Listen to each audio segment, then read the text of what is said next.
बिस्मिल्लाहिर्रहमानिर्रहीम अस्सलाम वालेकुम दोस्तों। उम्मीद लरम چې تاسو بروک جوړ او خوشاله وي او ژوند په مزوق په دوستانو دیر کې ډیر زیات ظلم شوی دی، زیاتې شوی دی، ډیره زیاته شرمناکه واقعه رامخته شوې ده چې زوی ښځې دې پر خپله سکا مور او پلار ډېر زیاتې بې دردۍ سره قتل کړ.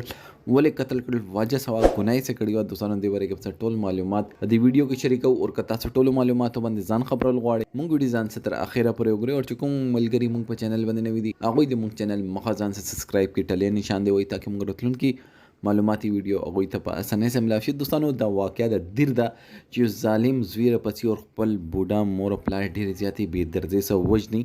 وجه څه وي، کور کې معمولي تکرار. د ښځه چې وه هغه د بوډا مور او پلار ډېره زیاته برخلافه او هغې دا غوښتل چې د بوډا مور او پلار د خاوند په کور کې دې نه اوسېږي، بل لیور کور ته مې لاړ شي او هلته دې اوسېږي. او دې ښځې به شر جوړولو او دې حد پورې شر جوړولو چې نن خپل خاوند د لاسه خپل سخر او خواښې قتل کړو.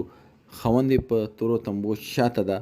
د ښځې دا احساس ونه کړو چې ما خاوند به د انتهایی قدم اخلي. زه دا زمانو ته یوه خبره کول غواړم چې لږ هسپتالونو ته لاړ شئ او بیا میندو او پلارانو حالات وګورئ. چا به وسیر اپریشن وي، چا چې صرف نوک اپریشن وي، نو هغو په سترګو کې اوښکو سره لا پاک نه دعاګانې غواړي چې یا الله مونږ ته د بچې روغ کړي او دلته بچې راپسې او خپل مور او پلار قتل کوي.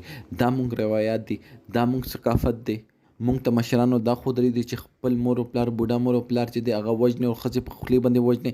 کوم کور ده چې هغې کې اختلاف نه وي، هر یوه کور کې اختلاف وي، خو دې مطلب دا نه ده چې تاسو به راپسې او خپل مور او پلار باندې به تاسو ګزار کوئ. ګزار پرېږده، دې حد پورې تاسو ظلم وکړئ چې خپل بوډا مور او پلار قتل کړئ.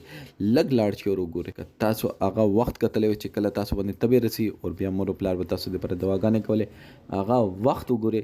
هغې وخت حساب سره چې تاسو وګورئ نو تاسو ته پته ولګي چې هغوی په زړه باندې څه تېرېږي او تاسو پرې ګزار کوئ. دوستانو دې باره کې تاسو څه رایه ده، کومنټ سیکشن کې خپل رایې اظهار ضرور وکړئ. والسلام.